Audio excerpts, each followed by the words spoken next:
Welcome to the Real Estate Investing Podcast, where we help you unlock your potential freedom through land investing, real estate investing, and entrepreneurship.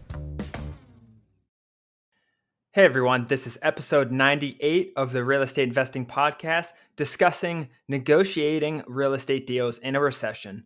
I'm your host, Daniel Apke, joined again by my brother and business partner, Ron Apke.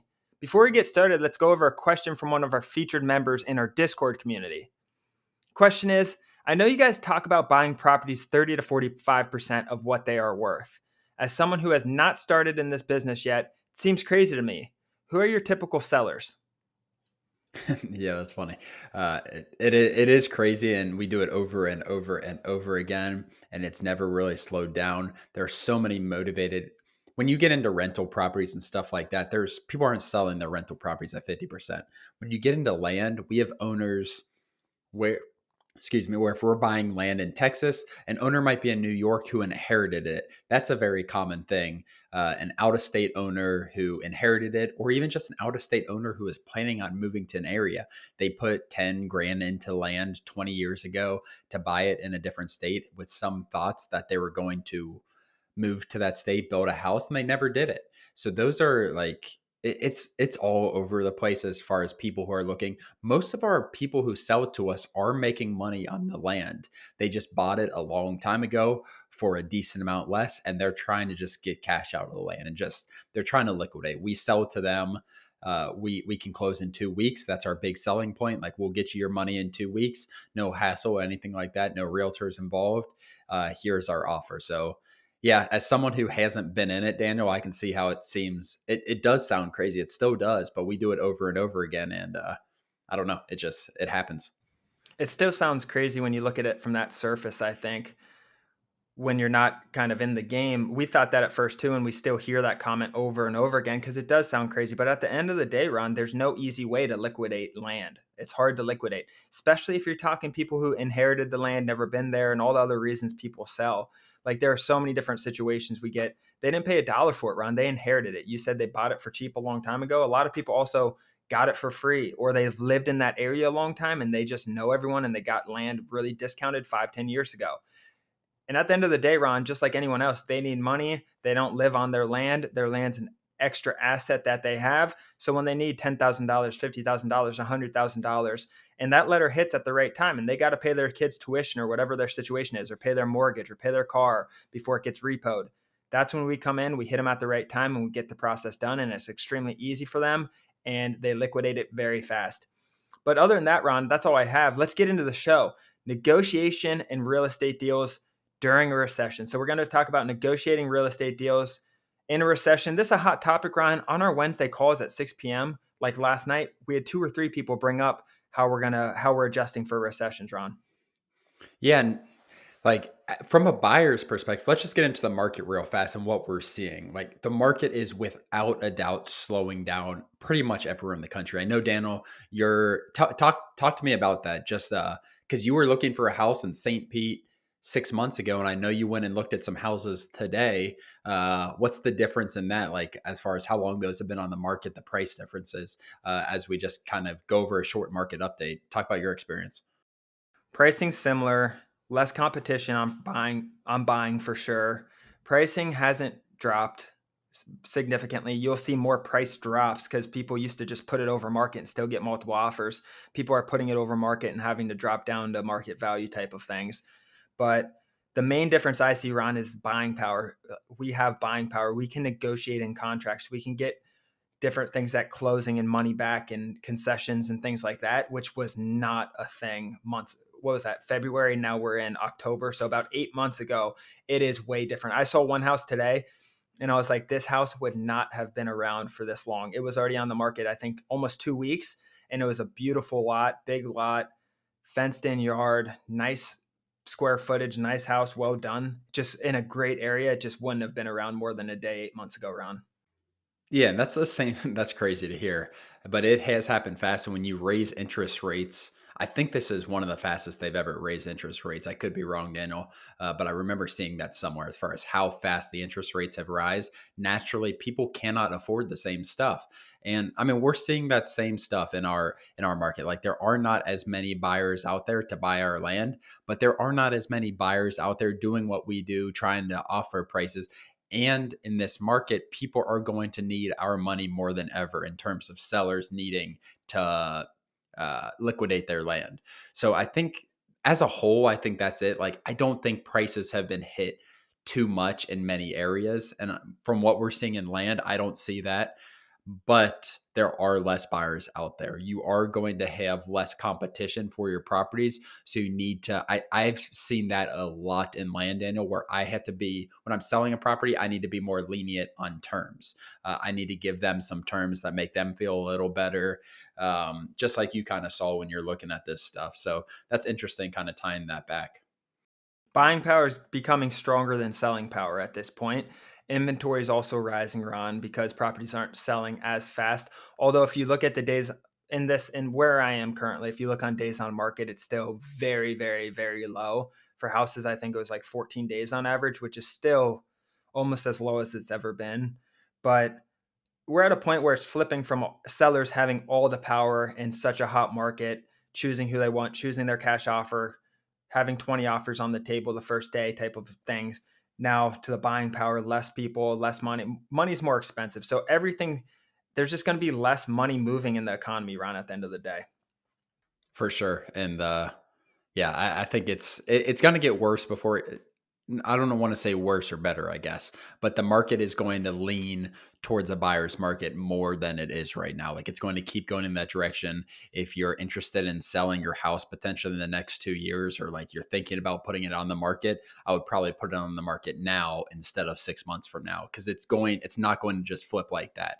It's going to keep on going to a buyer's market. I think prices are going to be hit more in the next 6 to 12 months than they were in the last 6 months, because inventory is going to sit more. There's going to be more competition out there in terms of buyers going to have more options of things to buy, and that's going to result in the prices dropping, in my opinion.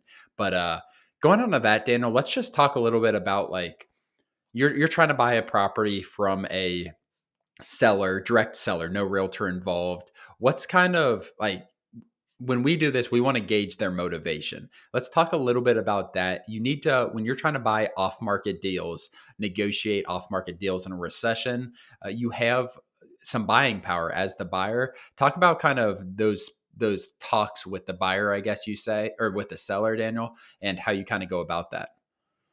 In terms of just gauging their interest.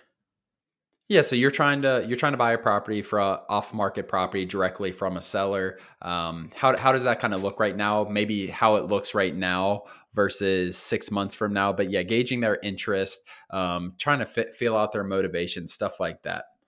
Definitely less responses in general from our sellers that say, we used to get, Ron, they would call us, they'd be like, boy, you know how much my property's worth, which they still do, but they'll be like, you know what the market's doing right now type of feedback. We don't get those as much anymore because my money's getting tighter. More people need money. So since that's the case and it's becoming more of a buyer's market, there's more sellers willing to sell because money's getting tighter. More people need to liquidate assets.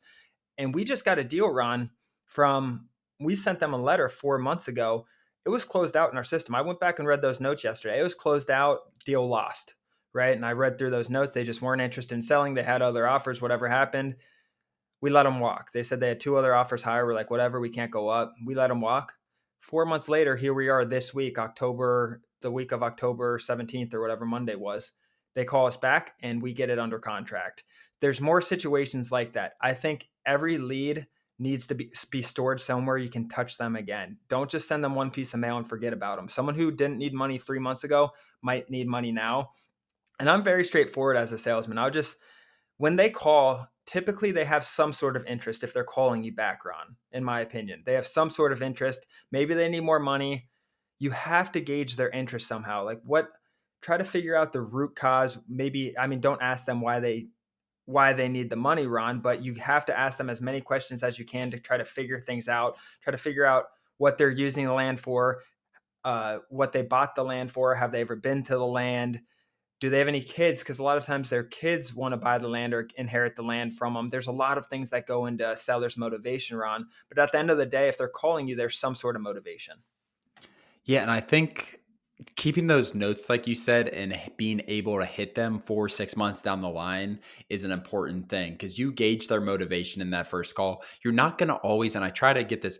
I think we've done a decent job getting this across to our salesperson. Like, not every deal is going to be a first week deal, a first day deal. Sometimes it's going to be 4 6 months, like that deal that we just closed. But having those notes on their motivation, telling them right now, like, listen, this is my offer. I can offer $18,000 right now. There's no guarantee I can keep this offer 4 weeks from now. The market is not going up right now. It's going down.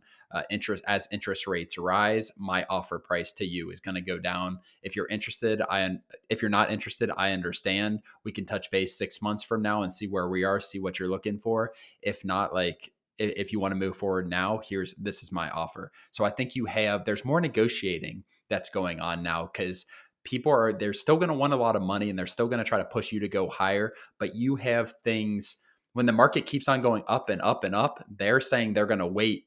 And that's a good thing to do for them. Like, it's going to go from 20 to 25 6 months from now. Maybe it's worth $30,000 12 months from now. That's the opposite now. That $20,000 property might be worth $14,000 a year from now. So I think that's a really good negotiation tactic. You just hit on two things, Ron. You hit on kind of an urgency. My offer is you do want to show some sort of urgency. Is there a deadline to your offer? What is that deadline?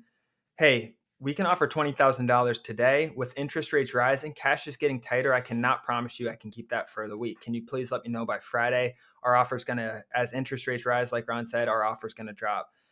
And then I think when you push some sort of urgency like that, Ron, you're more inclined to get kind of a yes or no, and then you can put it on the back burner if they're not willing to, and hit those people again. Put them on your 90-day contact list or whatever. That person, that's a pretty good lead right there, Ron. I think someone who's kind of on the border. You want to make sure to come back and touch them in 90 days, 60 days, whatever that looks like in your system.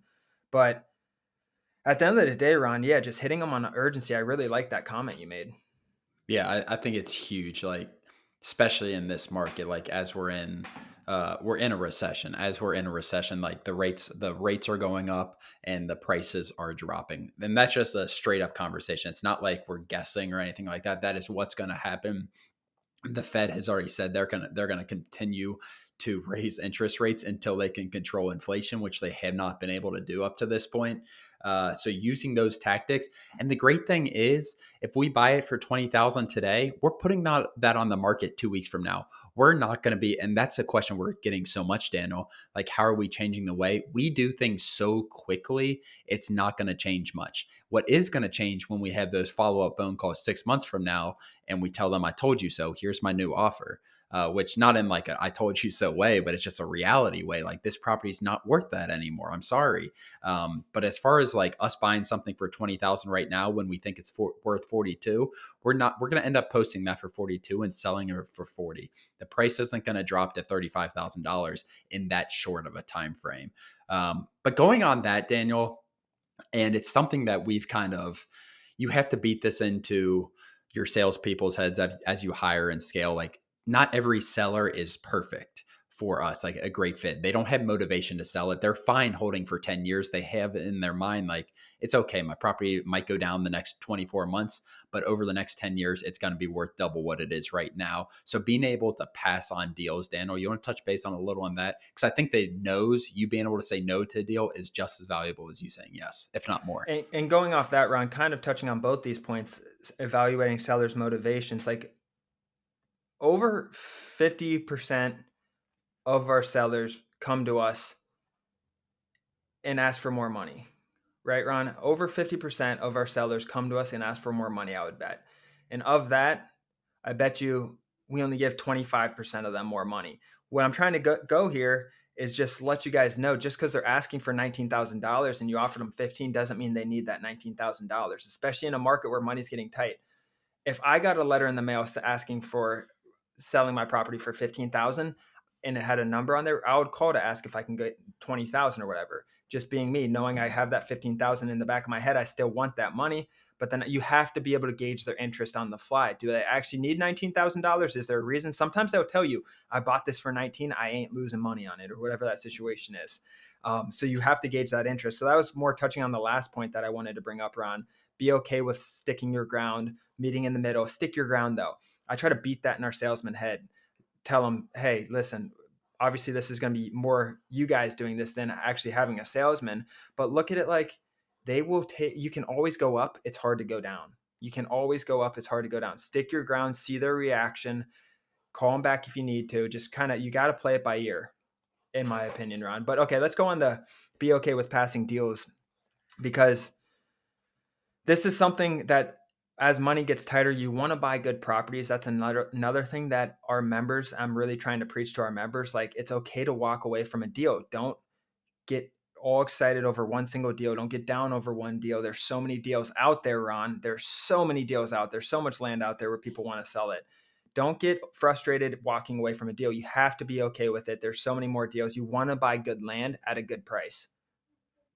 Yeah, without a doubt. Like, and as as we keep on topping out the market, and I think it's, I mean, part of this title is recession. Recession's in the title of this episode, so we're gonna talk about it. And in recessions, money is so valuable. There are so many more deals available to find. There is a next deal that is going to be better than what you're about to say no, or what you might say yes to right now.